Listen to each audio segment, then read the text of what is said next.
ازيكم يا حبايبي عاملين ايه؟ النهارده انا جايلكم في حاجه كده. شغلت دماغي.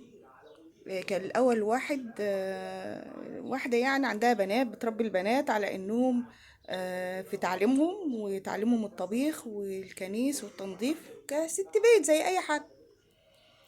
ففوجئت امبارح وانا بعمل الاكل لقيت ابني جه واقف جنبي. في ايه يا ابني؟ قال لي علميني. كنت بعمل كبده فقال لي انا اقطعها لك. قلت له تمام، قطع الكبده. بعد ما قطع الكبده لقيته بيقول لي ايه انا اللي هطبخها. قلت له اشمعنى؟ قال لي انا عايز انا اللي اطبخ. فعملت له البصل وعملت له الفلفل وقلت له تمام وسبته عمل. فانا داخله كده بقول له ايه، طب انت عملتها ليه؟ ايه السبب يعني؟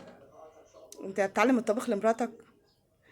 قال له اه، ما هي كفايه عليها هي ترقص لي وانا اللي هطبخ. قلت له يعني جاي عليها قال لي ما هي يا اما كده يا اما كده. فدلوقتي بقى انا لسه عندي واحده ما جوزتهاش، عندي صفوه. فصفوه اعلمها الطبيخ ولا اوديها مركز تتعلم؟ احنا رايحين فين؟ يعني هو الشباب إيه اللي جراله؟ عايزه افهم يعني احنا رايحين فين. ربنا يهديه.